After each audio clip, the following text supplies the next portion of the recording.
সুপ্রিয় শিক্ষার্থীবৃন্দ, আশা করি তোমরা সকলে ভালো আছো। তোমাদের দোয়ায় আল্লাহর অশেষ রহমতে আমিও ভালো আছি। এই করোনাকালীন দুর্যোগ সময়ে তোমাদের যদিও সহচার্য না আসতে পেরেও অনলাইন ক্লাস আমরা চালু রেখেছি। তাই মাধ্যমিক বিদ্যালয়ের পক্ষ থেকে মোহাম্মদ মুজিবুর রহমান তোমাদের সঙ্গে আজ আছি। গণিত বিষয়ের নবম দশম শ্রেণীর গণিতের ত্রয়োদশ অধ্যায় নিয়ে আজকে তোমাদের সঙ্গে আলোচনা করব। এর ইতিপূর্বে আমরা এই ত্রয়োদশ অধ্যায়ের অ্যারিথমেটিক সিরিজ এবং জিওমেট্রিক সিরিজ নিয়ে আলোচনা হয়ে গেছে। সমান্তর ধারা এবং গুণোত্তর ধারা এর গাণিতিক সমস্যাগুলো অনেক তোমাদের দেখানো হয়েছে, এগুলা করে ফেলেছো তোমরা। এসএসসি পরীক্ষার্থী মূলত যারা এসএসসি পরীক্ষা দিবা তাদের জন্য এগুলা শেষ হয়ে গেছে, এবং দশম শ্রেণীতে যারা আছো তারাও করেছো। নবম শ্রেণীতে যারা আছো তারা একটু মনোযোগ সহকারে দেখো, যদি তোমার জন্য একটু কষ্ট হবে, কিন্তু এসএসসি পরীক্ষার্থী এবং দশম শ্রেণীর বর্তমান দশম তারা অলরেডি এগুলো শেষ করে ফেলেছো। তাই তোমাদের জন্য আমি আজকে একটি সৃজনশীল প্রশ্ন নিয়ে আলোচনা করব। যদি বুঝতে সমস্যা হয় পরবর্তী টাইমে আমি পরবর্তী ক্লাসটা তোমাদের আবার পুনরায় ধরবো যে অ্যারিথমেটিক সিরিজটা কি এবং জিওমেট্রিক সিরিজটা কি, এগুলো নিয়ে বোঝানো হবে। আজকে তোমাদের সঙ্গে আমি একটি সৃজনশীল প্রশ্ন নিয়ে আলোচনা করব, দেখো তোমরা বুঝতে পারো কিনা। সেই লক্ষ্যে আমরা এগোতে যাচ্ছি। যেহেতু অনলাইন ক্লাস, প্রিয় শিক্ষার্থীবৃন্দ, তোমরা খাতা কলম নিয়ে রেডি হোক, বসে পড়ো। একটু দেখো, স্মরণ করে দিচ্ছি তোমাদের জন্য যে একটা দেখো বোর্ডে তোমরা দেখতে পাচ্ছ, লক্ষ্য করো, একটু লক্ষ্য করো বোর্ডে যে সৃজনশীল প্রশ্নটি লিখছি তোমাদের জন্য।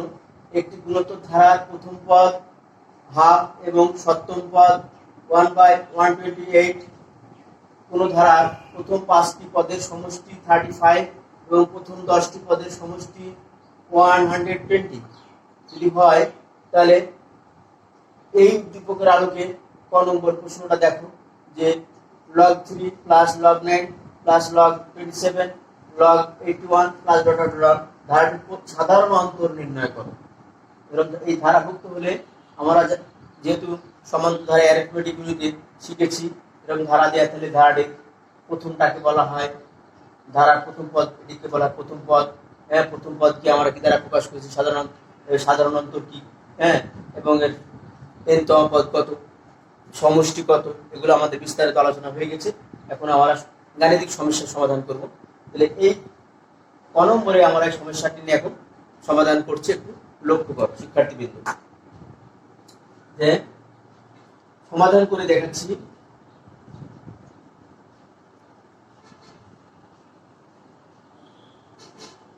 ধারাটা আগে উঠাই নাও।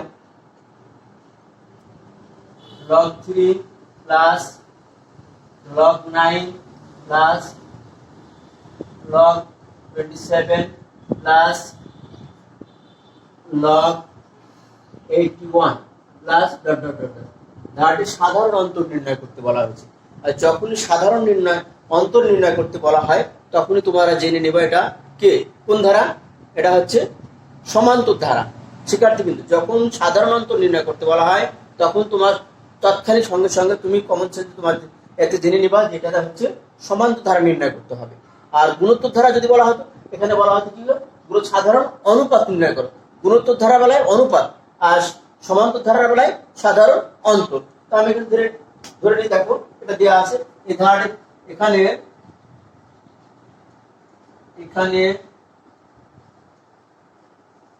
ধারাটির, আচ্ছা দেখো আগে এটাকে ধারাটি দেখো একটু।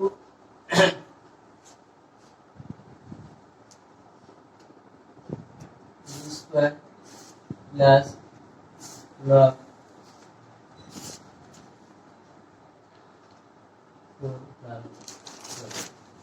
এখানে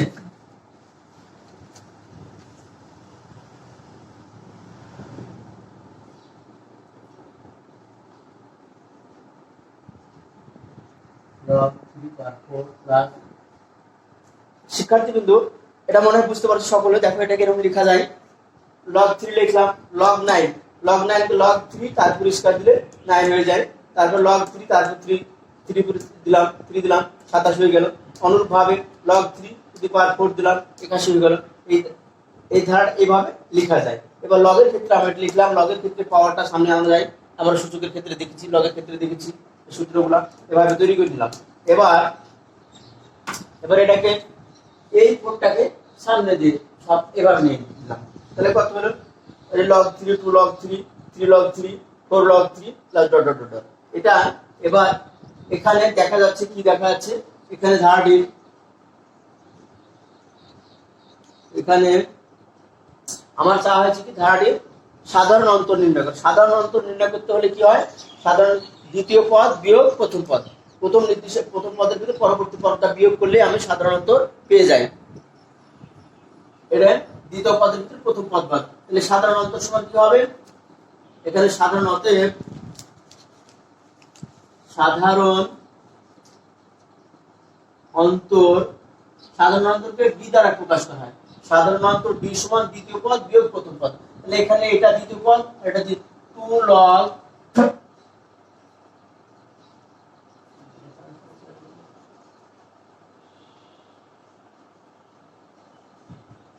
লগ 3 মাইনাস লগ 3, তাহলে কত হলো? এটা লগ 3 থাকলো। সাধারণ অন্তর দ্বিতীয় পদ বিয়োগ প্রথম পদ, দ্বিতীয় পদের ভিতরে প্রথম পদ বাদ দিলে দুটা লগ 3 এর ভিতরে একটা লগ 3 বাদ দিলে একটা লগ 3 থাকে। এটা এই পর্যন্ত তোমরা যদি সলিউশন করতে পারো সমাধান, তাহলে কি হবে? 2 বার তোমরা পেয়ে গেলে। হ্যালো শিক্ষার্থীবৃন্দ, আশা করি তোমরা সকলে বুঝতে পারছো। একটু লক্ষ্য করো, মনোযোগ সহকারে দেখো। আবার তোমাদের বোঝার সুবিধার জন্য আমি, যেহেতু অনলাইন ক্লাস, একটু মনোযোগ সহকারে দেখো যে কি বললো, যে এই সমস্যাটা দেওয়া আছে, এই একটা সিরিজ, এটি হচ্ছে এই সিরিজের আলোকে সাধারণ অন্তর নির্ণয় করো।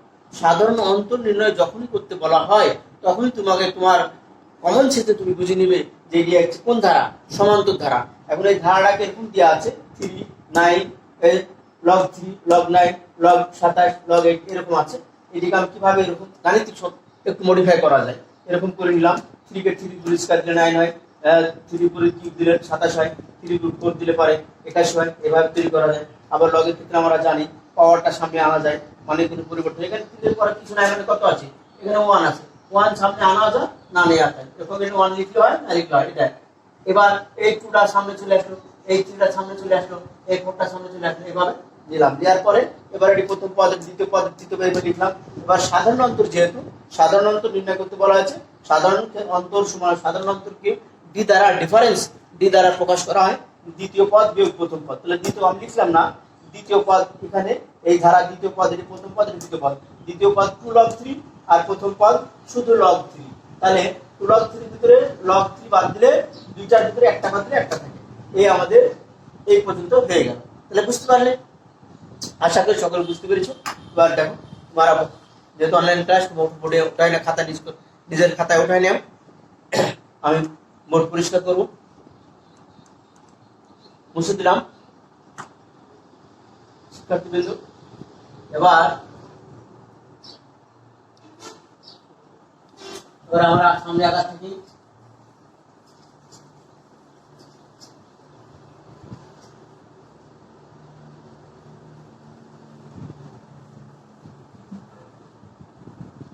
নম্বরটা একটু দেখি, লক্ষ্য করি সমস্যাটা কি বলা হয়েছে, যে গুণোত্তর ধারাটির প্রথম 7টি পদের সমষ্টি নির্ণয় করো। গুণোত্তর ধারাটি, এটা যদি গুণোত্তর ধারা হয়, গুণোত্তর ধারাটির প্রথম 7টি পদের, এখানে যেহেতু এটা সৃজনশীল প্রশ্ন, এর ভিতরে অ্যারিথমেটিক ইউনিট সিরিজও আছে, জিওমেট্রিক সিরিজও আছে, মানে সমান্তর ধারা এবং গুণোত্তর ধারা দুটোই মিক্স করা আছে। এই দুইটা মিক্স করার মধ্যে থেকে এই দুইটা এই সৃজনশীল প্রশ্ন থেকে এর আলোকে আমাদের এই গাণিতিক সমস্যার সমাধান করতে হবে। সমান্তর ধারায় করলাম, আর গুণোত্তর ধারায়, গুণোত্তর ধারাটির প্রথম 7টি পদের সমষ্টি নির্ণয় করো। এবার সমষ্টি নির্ণয় করতে আমি মনে করি, এবার ধরে নিই গুণোত্তর ধারাটি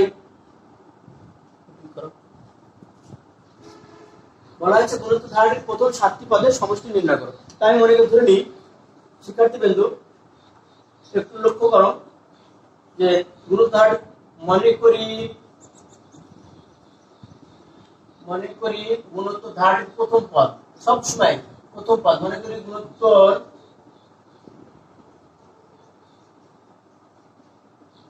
মনে করি গুণোত্তর ধারাটির প্রথম পদ সমান এ, ধরে নেওয়া হলো প্রথম পদ এ, এবং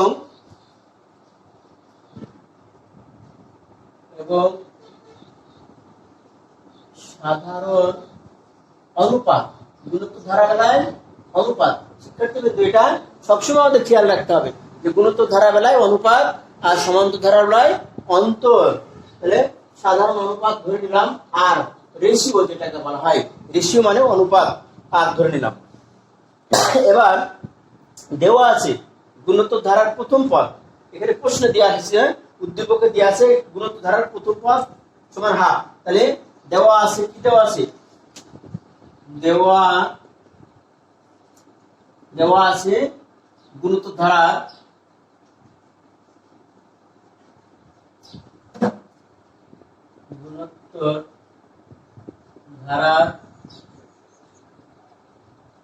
প্রথম পদ এ সমান কত, এ সমান হাফ, এটা দেওয়া আছে।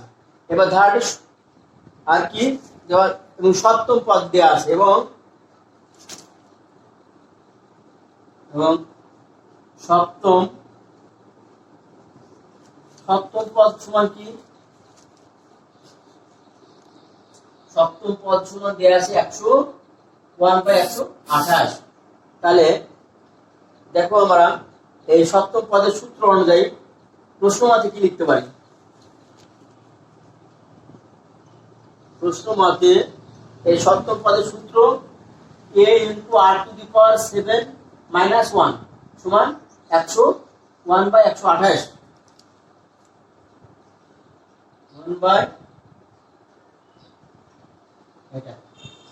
এই যে গুণোত্তর ধারার n তম পদের সূত্র a × r⁻n - 1, তাহলে আমি গুণোত্তর a হচ্ছে প্রথম পদ, এটি হচ্ছে r, আর যততম পদগুলো হবে তো এখানে আর সপ্তম পদ বলা হচ্ছে, সপ্তম পদ n-1, এটি হলো, বা কি করতে পারি, a r⁻কত 6 সমান কত 1/128, এটা প্রশ্নমতে। বা এই সাইডে আসলাম, শিক্ষার্থীবৃন্দ একটু লক্ষ্য করো, তাহলে এর মান দিয়ে আছে কত, এর মান দিয়ে আছে হাফ ইনটু r⁻6 সমান 1/,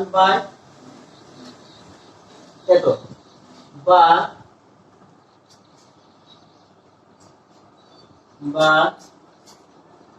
r⁻6 সমান কত লেখা যায়, 64, এটা লেখা যায়।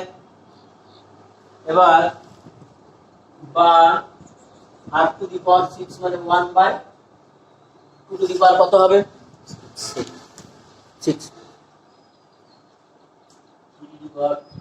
6 মানে এত হয়।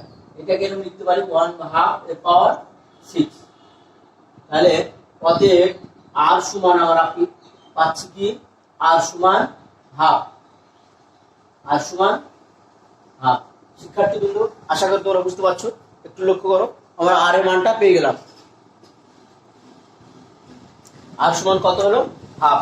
এটা কি বের করা, দেখো লক্ষ্য করো, তোমাদের জন্য আবার একবার লিখতে হতো, সপ্তম পদ প্রশ্নমতে a × n তম পদ বা সপ্তম পদ a × r⁻7 - 1, এটা সমান 128 দেওয়া আছে সপ্তম পদ। এটা হলো সূত্র, আমরা জানি সূত্র মতে সপ্তম পদ লিখে নিলাম, সপ্তম পদ এত, এটা 7 - 1, এটা আর এর মান। এবার আমরা দেখবো কি 7 পদের সমষ্টি সূত্র, আর এর মান কত বাড়ানো, আর এর মান হচ্ছে হাফ বাড়াচ্ছে, একের চাইতে ছোট না বড়, এটা একের চাইতে 1 এর চাইতে ছোট হাফ, তাহলে আমরা সেই সূত্রে চলে যাব, যেহেতু এর আগে দেখাইছি, বুঝে দিলাম। শিক্ষার্থীবৃন্দ যেহেতু অনলাইন ক্লাস, তোমার খাতা উঠাই নাও, বাকি অংশ তোমাদের পরবর্তী করে দেখাচ্ছি, শুনে নাও, আশা করি হয়ে গেছে। গুণোত্তর ধারাটি সপ্তম পদের সমষ্টি নির্ণয় করো, 7 পদের সমষ্টি নির্ণয় করতে হবে আমাদের।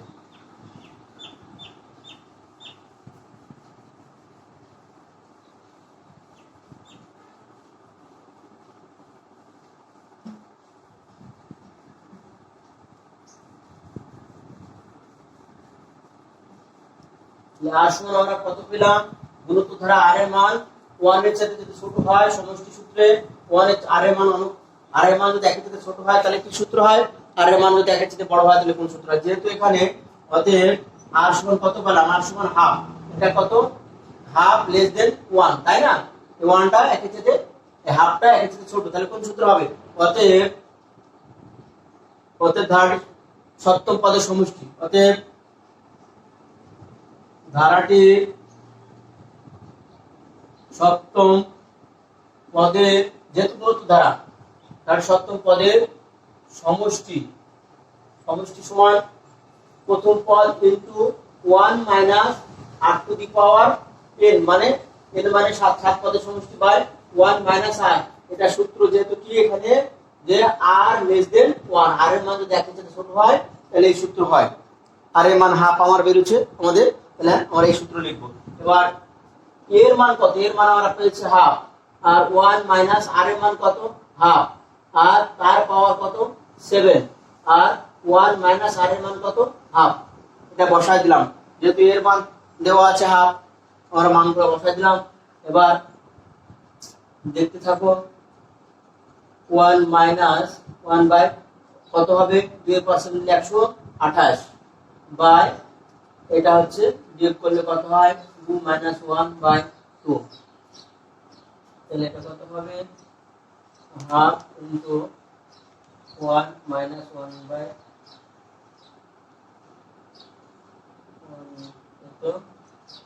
বাই নিচে হচ্ছে হাফ। তাহলে এটা হিসাব লিখে ক্যালকুলেশন করলে এরকম হয় 1 একবারে 1 মাইনাস 1 বাই 128, এটা হয়। আর এটা হাফ উল্টে যায়, এরকম হয়, এরকম দেখো এটা হচ্ছে 128 মাইনাস 1 বাই 128, এটা তাহলে কত হচ্ছে 127 বাই 128। এটাই আমাদের সপ্তম পদের সমষ্টি, 7টা পদের সমষ্টি, গুণিত ধারা সমষ্টি সূত্র এটা। আশা করি তোমরা বুঝতে পারছো শিক্ষার্থীবৃন্দ। যেহেতু এটি একটি গুণিত ধারা, অর্থাৎ ধারাটির সপ্তম পদের সমষ্টি, যেহেতু ধারাটি গুণিত ধারা ধারাটি সপ্তম পদের সমষ্টি a ইনটু আর এর মান যদি একের থেকে ছোট হয় তাহলে এই সূত্র হয়, আর এর মান একের থেকে বড় হলে প্রথমে আর মাইনাস 1 এরকম হয়, উল্টায় যায়। তাহলে এটা আমরা দিলাম, যেহেতু 1 এর থেকে ছোট তাহলে সূত্র বসালাম, বসে মানগুলো বসে একটু হিসাব দেখাই। এখানে যদি হাফ আর হেফ কোথায় কিভাবে কি হলো এটা তোমরা যদি হিসাব দেখাই দিই, যদি না বুঝতে পারো, এটা যদি এখানে হাফ আছে, হাফ ইনটু 1 মাইনাস 1 বাই 128, এটা মাইনাস গুণ এইটু উপরে চলে যায়, এইটু উপরে চলে নিচে 1 আছে, এইটু কেটে যায়, এরকম আমরা লিখতে পারি 1 মাইনাস 1। এটা সমাধান করলে এভাবে হয় 128 মাইনাস 1 কোন কত 127 বাই 128, এভাবেও আমরা দেখাতে পারি শিক্ষার্থীবৃন্দু। এটা একই, এটা তোমাকে দেখো, এটা ক্যালকুলেশন করে দেখানো হলো এই হাফটা কিভাবে উল্টায় গেলে উল্টায় যায়, এই হাফ আর এই হাফ কেটে গেল, এটা হিসাব নিকাশ ক্যালকুলেশন। আশা করি বুঝতে পেরেছো, যেহেতু অনলাইন ক্লাস উঠায় নাও।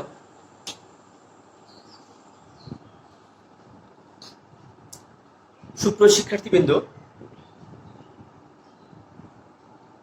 অনলাইন ক্লাসে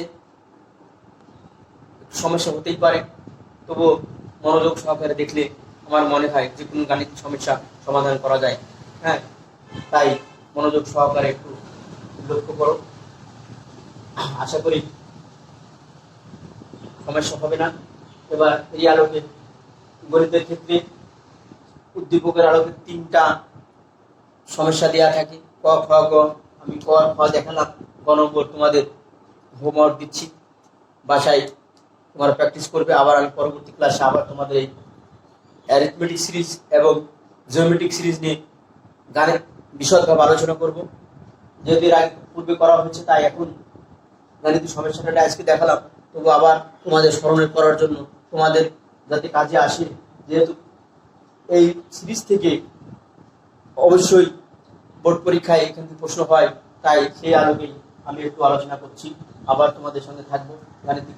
এবার খ নম্বরের প্রশ্নটা তোমরা উঠে নাও, বাড়িতে বসে চেষ্টা করবে পারো কিনা। তোমাদের খোঁজার জন্য সবসময় তোমাদের পাশে আমরা আছি। তোমাদের কোনো সমস্যা হলে জানাবে আমাকে, এবং আমার ভিডিও ক্লাসগুলো তোমরা দেখতে থাকবে। আমি পরবর্তী সময় আমি তোমাদের অ্যারিথমেটিক সিরিজ এবং জিওমেট্রিক সিরিজের গাণিতিক সমস্যাগুলো 13.1 এবং 13.2 প্রাথমিক সূত্রগুলো নিয়ে আলোচনা করব, এবং সেগুলো তোমাদের ইউটিউবে আমি আমার ইউটিউব চ্যানেলে দিয়ে দিচ্ছি। মনোযোগ সহকারে দেখে নেবে আশা করি।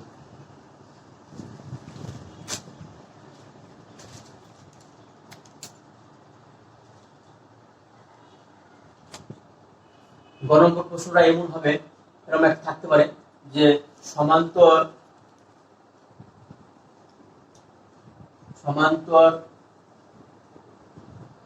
ধারাটির প্রথম 20তম পদ নির্ণয় করো, বা প্রথম 20টি পদের সমষ্টি নির্ণয় করো। সমান্তর ধারাটির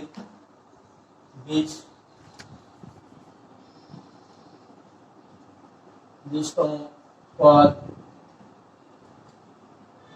নির্ণয় করো, এরকম আসতে পারে। এখানে বলতে সমান্তর ধারাটির 10তম পদ নির্ণয় করো, 15তম পদ নির্ণয় করো, 6তম পদ নির্ণয় করো, যাই ঠিক না কেন আমরা নির্ণয় করতে পারবো। ওই যে ধারা প্রথম পদ বের করে দিয়েছি, সাধারণত ডি এর মান বের করতে হবে।